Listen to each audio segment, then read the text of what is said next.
What if I told you that everything you think you know about your Monstera is wrong? That the stunning fenestrated leaves everyone obsesses over are actually a sign that your plant is struggling. Stay with me, because what I'm about to reveal will completely change how you care for your Monstera forever. Hey plant lovers, welcome back to Plant Care Secret, the channel where we uncover the mysteries that nurseries don't want you to know. I'm your host, and today we're diving deep into the most shocking truth about Monsteras that will blow your mind. If you're new here, make sure to hit that subscribe button and ring the notification bell, because we drop plant secrets like this every single week. Here's something that's going to sound absolutely crazy. Those beautiful holes in your Monstera leaves, the fenestrations that make these plants so Instagram famous, they're not actually a sign of a healthy, mature plant. They're a survival mechanism. Your Monstera is literally telling you it's fighting for its life, and most plant parents have no idea. I know what you're thinking. That can't be right. My plant looks gorgeous. But stick with me, because once you understand this hidden secret, you'll never look at your Monstera the same way again. And more importantly, you'll know exactly how to give it what it really needs. Let me break this down for you. In the wild, Monsteras are climbing plants that live in the understory of tropical rainforests. They start their lives on the forest floor, where light is scarce. We're talking about less than 2% of the sunlight that hits the canopy above. Now here's where it gets interesting.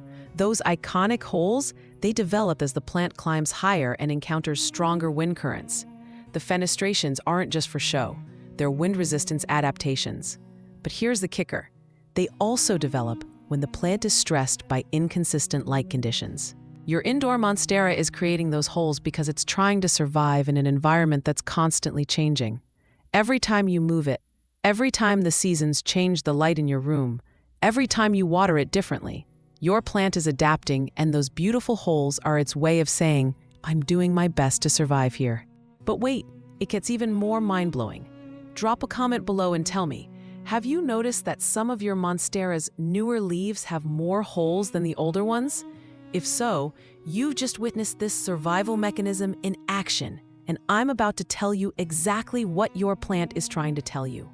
Let's get into the fascinating science behind this. The technical term for this process is heteroblasty. Basically, your Monstera changes its leaf shape based on environmental conditions.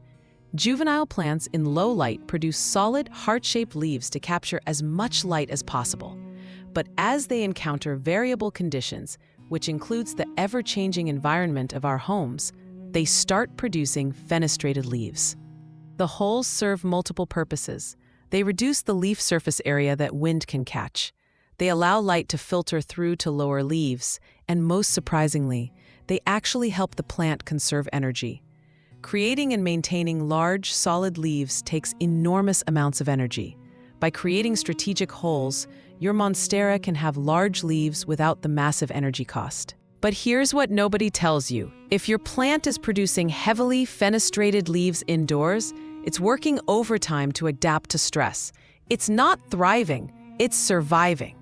Before we dive into the solution, if this is blowing your mind like it did mine when I first discovered it, smash that subscribe button. We're all about uncovering these hidden plant truths that the industry doesn't want you to know. Trust me, you don't want to miss what's coming next. Now here's where this gets really controversial. The plant industry has trained us to want those fenestrated leaves. We pay premium prices for Monsteras with the most dramatic splits and holes. We consider them more mature, more desirable, more Instagram-worthy. But what if I told you that the most valuable Monstera in the plant shop might actually be the most stressed one? I've seen plant parents spend hundreds of dollars on highly fenestrated Monsteras, take them home, and then wonder why they struggle to adapt to their new environment.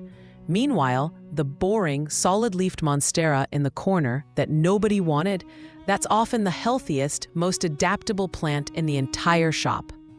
This completely flips the script on everything we've been told about plant maturity and health. The plant with fewer holes might actually be the happiest one. I learned this the hard way. 3 years ago, I bought what I thought was the most beautiful Monstera Deliciosa I'd ever seen. Massive leaves with incredible fenestrations. I was so proud. I brought it home, gave it what I thought was perfect care, and watched it struggle for months. New leaves were coming in smaller, the fenestrations were getting more extreme, and I couldn't figure out what was wrong. That's when I started researching the connection between stress and fenestration, and everything clicked. My perfect plant was actually telling me it was unhappy.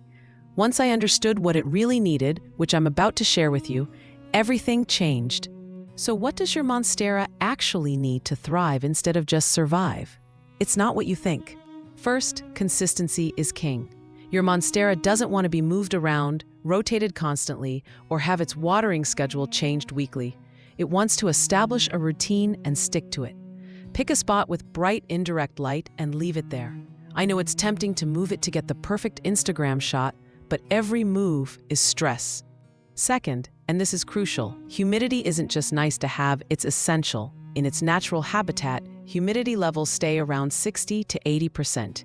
Most of our homes sit around 30 to 40%.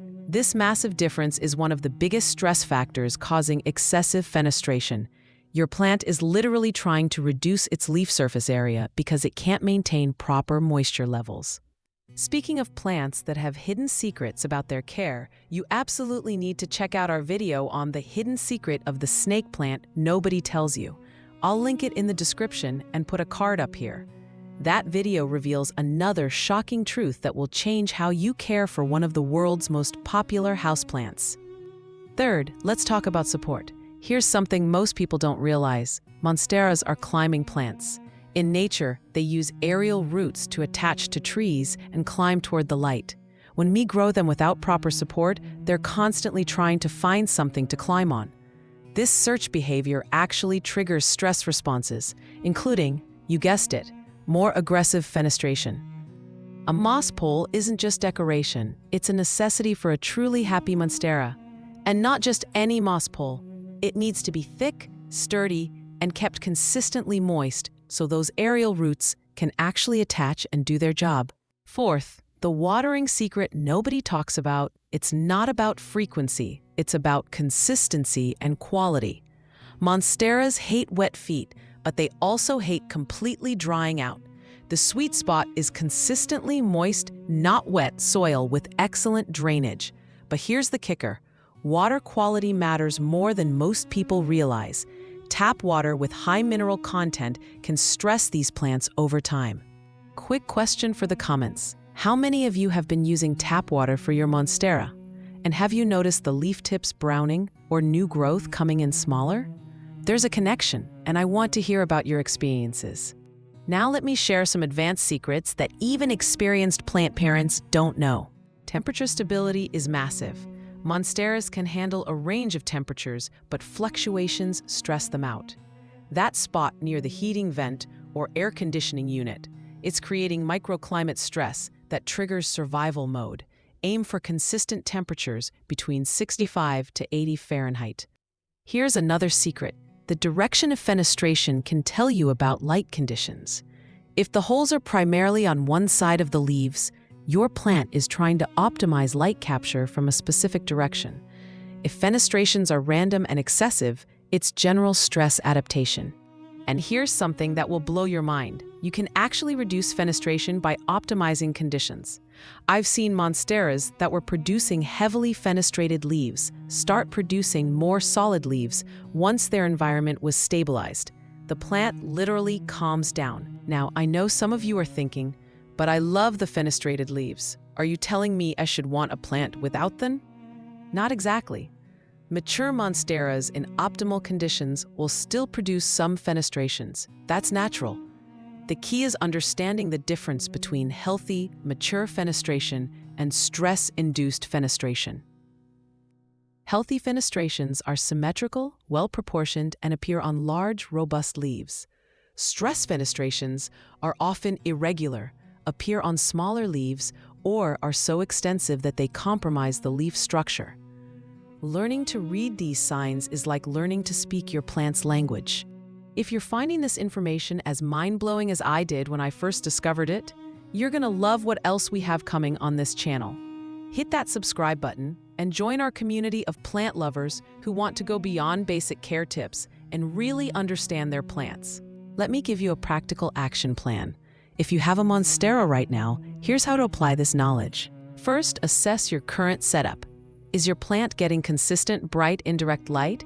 Is it being moved frequently? Is the humidity adequate?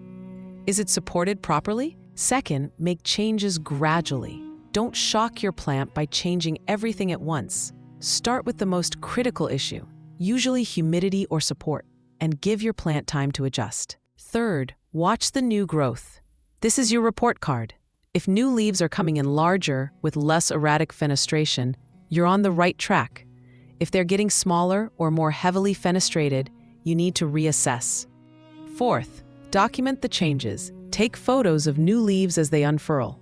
You'll be amazed at how much you can learn about your plant's happiness level just by paying attention to the fenestration patterns.